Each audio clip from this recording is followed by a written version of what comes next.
another topic, difference between microeconomics and macroeconomics. This is very important topic, so listen carefully.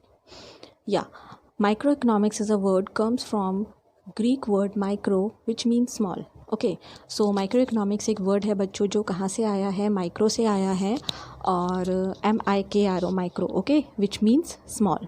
And macroeconomics जो एक word है जो कहाँ से आया है, ग्रीक वर्ड से आया है, macro, MAKRO, macro, which means large. Okay, next one is it deals with economic issues related to small economic unit such as, मतलब बच्चों कि ये डील करता है उन इकोनॉमिक इश्यूज से लेके, उन इकोनॉमिक प्रॉब्लम से रिलेटेड जो कि किससे रिलेटेड होती हैं, स्मॉल इकोनॉमिक यूनिट से, जैसे कि individual consumer, individual producer, individual firm, individual market. Okay, and macroeconomics it deals with economic issues related to economy as a whole और nation's economy.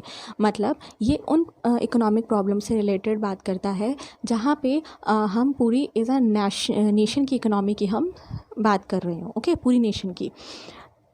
Next one is it deals with individual income, individual output, prices of goods and services and etcetera. So ये जो है ना बच्चों, ये किसकी study कर रहा है, यहाँ पे इंडिविजुअल इनकम की बात होगी, यहाँ पे आउटपुट लेवल की बात होगी, और prices of goods and services की बात होगी. ओके, यहाँ पे अब हमारी बात होगी बच्चों, it is a study of aggregates. मतलब एग्रीगेट मतलब होता है ओवरऑल टोटल. तो यहाँ पे एग्रीगेट की बात हो रही है, लाइक नेशनल इनकम, मतलब एक इंडिविजुअल की इनकम की बात नहीं होगी, यहाँ पे पूरे नेशन की इनकम की बात होगी. Okay, so output level as well as the general price level. Okay, output level जो यहाँ पे बात कर रहे हैं ना बच्चों मैक्रो इकोनॉमिक्स में, वो हम बात कर रहे हैं एज अ नेशन. ओके, यहाँ पे जो आउटपुट लेवल की बात हो रही है ये एक इंडिविजुअल फॉर्म की बात हो रही है, ये ध्यान रखना. ओके, नाउ नेक्स्ट, यहाँ पे हम prices of goods and services की बात करेंगे, और वहाँ पे हम जनरल प्राइस लेवल, मतलब जनरल प्राइस लेवल क्या है ये. Next one is it focuses on the overcoming issues like allocation of resources and price determination. अब ये फोकस किन चीज़ों पे करता है, किन इश्यूज़ पे करता है, कि जो भी हमारे एलोकेशन ऑफ रिसोर्सेज हैं, मतलब जो डिफरेंट रिसोर्सेज हैं, मैंने आपको बताया इससे पहले वाली वीडियो में, अगर आपने नहीं देखा है तो मेरी लास्ट वीडियो देखिए, तो उसमें मैंने आपको बताया है कि किस तरीके से डिफरेंट रिसोर्सेज होते हैं और वो कैसे प्रॉब्लम क्रिएट करते हैं. ठीक है, एंड प्राइस डिटर्मिनेशन. ओके, तो प्राइस डिटर्मिनेशन मतलब कि क्या, क्यों डिफरेंस आता है डिफरेंट प्रोडक्ट्स के डिफरेंट प्राइसेस में, क्यों आता है. तो ये बेसिकली उन प्रॉब्लम से डील करता है. मैक्रो इकोनॉमिक्स जो है हमारा, ये उन प्रॉब्लम से डील करता है like employment, national house hold income. Okay, मतलब नेशनल इनकम और एम्प्लॉयमेंट लेवल, तो पूरी की बात हुई है यहाँ पे. नेक्स्ट वन इज़, ये कौन सा मेथड यूज़ कर रहा है बच्चों, स्लाइसिंग मेथड यूज़ कर रहा है, और मैक्रो इकोनॉमिक्स यूज़ कर रहा है लंपिंग मेथड. अब ये होता क्या है स्लाइसिंग और लंपिंग मेथड. स्लाइसिंग मेथड बच्चों वो होता है, स्लाइसिंग आपको पता होगा कि छोटे छोटे यूनिट्स, मतलब स्लाइसिंग मेथड में हम छोटे छोटे यूनिट्स को, लाइक स्मॉल यूनिट्स को हम क्या कर रहे हैं, यहाँ पे क्या कर रहे हैं, डिस्ट्रीब्यूट कर रहे हैं, like individual consumer, individual producer, individual firm, individual market. तो यहाँ पे हम स्लाइसिंग मेथड का यूज़ कर रहे हैं. और लंपिंग मेथड में हम क्या कर रहे हैं, पूरी नेशन इकोनॉमी की बात कर रहे हैं, तो वो क्या हो गया हमारा, लंपिंग मेथड हमारा हो गया. Next one is it helps in determining the current need of demand and supply chain.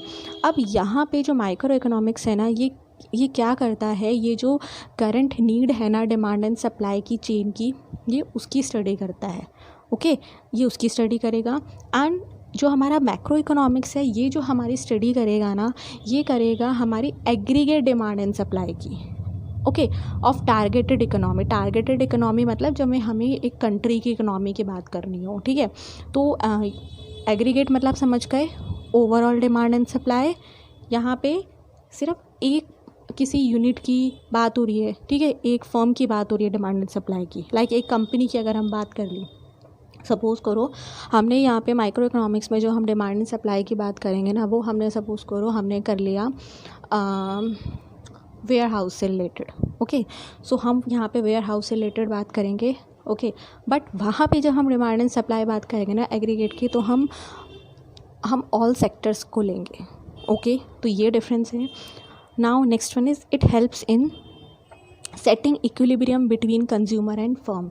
अब माइक्रो इकोनॉमिक्स क्या करता है, ये इक्विलिब्रियम सेट करता है किसमें, कंज्यूमर में और फर्म में। ओके, मतलब यहाँ पे माइक्रो इकोनॉमिक्स ये देखता है कि हमें कंज्यूमर और फर्म, क्योंकि फर्म जो है उसका मेन मोटिव क्या है, प्रॉफिट कमाना और कंज्यूमर की सेटिस्फेक्शन का। ओके, सो यहाँ पे माइक्रो इकोनॉमिक्स हेल्प करता है कि हम कंज्यूमर और फर्म लेवल को हम क्या बना सकें, उसको इक्विलिब्रियम हम सेट कर सकें।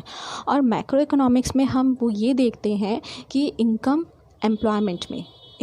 और एम्प्लॉयमेंट में हम इक्विलिब्रियम सेट कर सकें एक इकोनॉमी में। Okay, so one more difference is here, आप लिख सकते हैं लिखना चाहो तो। माइक्रो इकोनॉमिक्स में जो हम बेसिकली बात करते हैं ना, वो प्राइस की बात होती है, ठीक है, हम प्राइजेस की स्टडी करते हैं।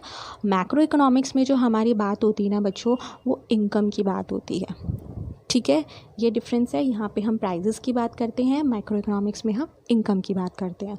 सो आई होप कि आपको समझ आ गया होगा सब।